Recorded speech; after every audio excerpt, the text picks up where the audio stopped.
Ano yung naging parang gateway para gumanda ang buhay ninyo? Nung nag-DPWH kami. Broadcasters Corina Sanchez Rojas and Julius Babao hit back at Pasig Mayor Vico Soto after he alleged they were paid millions to do a glamour interview of political rivals who've been tagged in questionable flood control projects. Victoria Tulad reports. In a Facebook post last Thursday, Pasig City Mayor Vico Soto criticized journalists for interviewing his former rival in the 2025 elections mayoralty race, Sara Diskaya, and her husband, Pacifico Curly Diskaya II. He did not name the two known journalists who conducted the interviews, but shared screenshots of interviews of veteran journalists Corina Sanchez Rojas and Julius Babao. Soto asked, before the known journalists accepted the offer for them to interview a contractor who is entering politics, did they not think why that person was willing to pay 10 million just to be interviewed? Soto, however, clarified that the 10 million peso amount was not an exact figure. President Ferdinand Marcos Jr. recently disclosed the top 15 contractors which bagged the most number of flood control projects. Second in the list is Alpha and Omega General Contractor and Development Corporation, which Diskaya owns. Soto adds, the journalists may not have done anything technically illegal, but it still should be considered shameful and violative of the spirit of their code of ethics. They may hide behind the gray area that the interview was not journalism, but more of a lifestyle content, and that a sponsor is needed. But he notes there's no reason to complicate the issue. He pointed out that the journalists rose to national prominence, and their hard-earned reputation and credibility should not be used to shore up the character of allegedly corrupt individuals. ABS-CBN went to the office of Mayor Soto for comment, but a staff said he would not issue any statement for now. In a letter, the producers of Sanchez Rojas' shows belied the claims. They said there's no such thing as a 10 million peso placement for an interview, and that malicious insinuations on Facebook, which publicly besmirch the reputation of their shows and of Sanchez Rojas, clearly constitute cyber libel. The producers assured all content aired follows the strict standards of the airing stations. They further explained that the basis for choosing a subject for the show is public interest. In the case of the Diskayas, their rags to riches life story is their story to tell. They also asserted if there is anything untrue about what the Diskayas said, it is up to the accuser to point this out. They also mentioned in the letter that the interview was done before the campaign period for the 2025 elections. The show also reached out to Soto, but the producer said he always declined requests for an interview. The producers added they are ready to answer any of Soto's questions. Julius Babao, for his part, also issued a denial he received 10 million pesos for the interview. As for the Diskayas, they have not yet given a statement on the issue. University of the Philippines journalism professor Danilo Araw, meanwhile, reminded journalists of their duty. There should be no paid segments or no paid items in pieces that are meant for information dissemination. You cannot say that 1 minute I am a personality who can, let's say, endorse certain products. I can be a product endorser 1 minute and the next minute I will be a journalist. Araw said authority and credibility should be the basis in choosing a source. Ngayong araw na ito ay matutunghayan niyo po ang inspiring na kwento ni na Kuya Curly at Ate Sara. Lumaki po sila sa hirap, pero dahil naging matagumpay ang kanilang negosyo, itinuturing na silang mga bilyonaryo. Paano ba nila ito nagawa? Katumbas naman po ng pag-aaral ko ay libreng patira sa simbahan, libreng pagkain, kapalit na at pag-aaral po sa kolehiyo, at katumbas naman ng binibigay nila sa akin ay pagiging janitor sa simbahan, pag walang lector, walang commentator, walang mother butler, pag walang usherettes, pag walang lahat ng klase ng mga volunteers sa simbahan, wala. Ako po at saka yung kapatid ko ang proxies. Ako naman po, ng mga time na yun, tuwang-tuwa po ako dahil unang-una po, wala naman kami talagang bahay.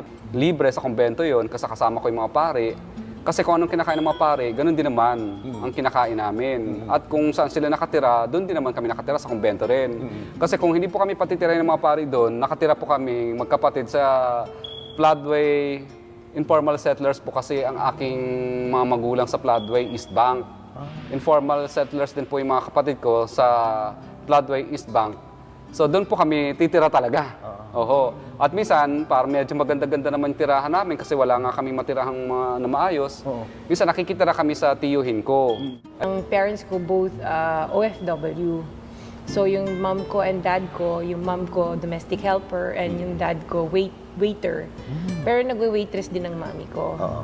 Ang life namin, hindi naman kami mahirap. Parang middle class naman kami ang buhay namin. So nabibili namin yung gusto namin.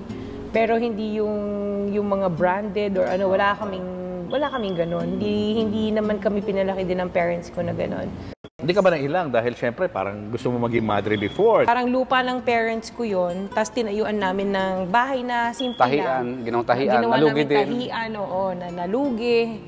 Kaya bumalik uli kami sa construction. Pero talagang yun yung time na So, may construction hindi mo na kami, alam. wala namang kaming project. Yes. Noong mga time na yun, ang hirap makahanap ng project, ang hirap Nangungutang sumali kung sa bidding. saan. Walang-wala talaga kami. Sabi ko, sige kasi nagtatrabaho ako noon sa John Robert Powers as an English teacher. Punta akong Singalong. Kinukuha ko yung pera. Umuulan talaga nung time yan, di ba, undoy? Baha na sa Singalong. Naglalakad ako. Alam niyo, parang sa pelikula na naglalakad ka na tumutululuha mo. Parang awang-awa ka sa sarili mo. Oo.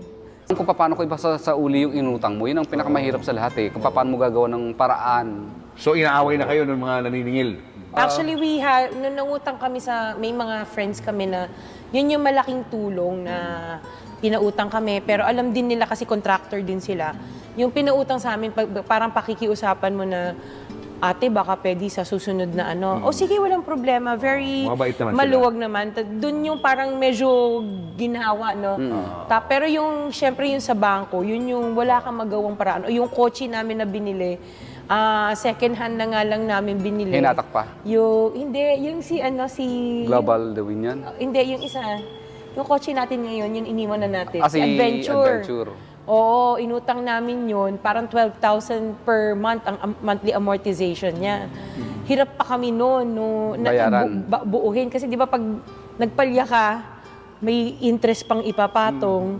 So yun yung parang ginagapang namin yung sasakyan na yun na kasi ang hirap na walang kotse tapos 4 yung anak namin. Hindi namin alam kung paano. Siya nagtitinda ng bubong noon time na yun. So, ito yung sasakyan na yung kinukwento ko sa interview namin na minsan nagpapalya kami sa 12,000 per month. Yung monthly amortization niya. Tapos sa buhay namin, itong kotse na to, nandyan yung mga anak ko nasa likod, tapos yung mga daddy nila nandito sa harap. Bahay namin to. Walking house. So, nung pinag-umpisa pa lang kami mag-asawa, syempre, jobless ako. Kaya sabi namin, ang hirap nito, doon na lang tayo sa City Hall noong time na yun. Ano yung naging parang gateway para gumanda ang buhay ninyo? Nag-DPWH kami. Ayan, okay. Paano yan? Paano kayo nakapasok doon? Bali, nakapasok kami doon, nag-bid lang at saka nagkaroon ng opportunity at ginandahan lang namin po ang gawa namin, tuloy-tuloy. Maliit na project to? Maliit lang po, hanggang lumaki, hanggang nagtuloy-tuloy po ang mga experience namin, hanggang naging malalaki na po yung mga projects namin. Ano yung nakuha yun sa DPWH? Di ba ang daming, sabi nga yan, madaming bidding, red tape, mga gano'n? Hindi, bid lang po. Paano kayo nakalusot doon sa bidding? Yung prices namin, lower than yes. Mga gano'ng kadaming project nyo sa isang taon? Noong time na yun, parang 10 yata, masaya na tayo. Parang dati noon, pag mabot na kami ng mga 50 million. Wow. Na maliliit. Na maliliit sama. 4M, 5M, parang accumulated. Masaya na kami. Anong malaking project ang nagawa nyo na nagpabago ng buhay nyo? Actually, marami. Kasi nagsunod-sunod eh. Sunod-sunod na. Nagsabay-sabay pa nga eh. Tapos, dahil sa mga ahensya ng gobyerno, hindi ko mo naman talaga kailangan ng sobrang laki ng puhunan kasi may mobilization naman po yan. So, yun lang naman piniikot namin ng piniikot at may tulong ng kapirasong tulong ng bangko. Yun lang po. Saka importante yung trust nila sa inyo. Yes. Hindi dapat masira. Opo. So yun na, nakapagawa na kayo ng mga sunod-sunod na project. Paano nabago nito yung buhay ninyo? Ano mga changes na nangyari? Siguro ang sa buhay, personal life namin, hindi na kami nag-iisip or hindi kami natatakot mag-grocery on a budget with 4 growing kids. Yung pangalawa, hindi ka na natatakot magbayad ng tuition fee na ibuo mo na. Kasi noon yung tatlo, apat na sila pala nag-aaral, ang hirap na installment basis, minsan pumapalya ka pa. Nakikiusap pa kami. So yun yung promissory letter medyo pa. yung parang, ay, yung tinik na, alam mo na whole year bayad ka na, wala ka nang iisipin sa mga anak mo na yung tuition fee nila, yung gamit nila sa school. Hindi ka dun sa sale bibili kasi alam mo may budget ka naman.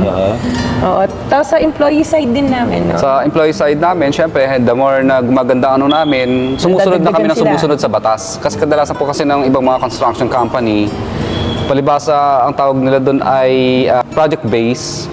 Kadalasan, hindi sila masyadong sumusunod sa batas dahil inisip nila, pagtapos ng project, hiwa-hiwalay na tayo. Babay na. So sa amin, hindi po. Ang ginawa namin, dahil tuloy-tuloy naman yung mga project namin, talagang ginagawa namin regular kaagad ang namin.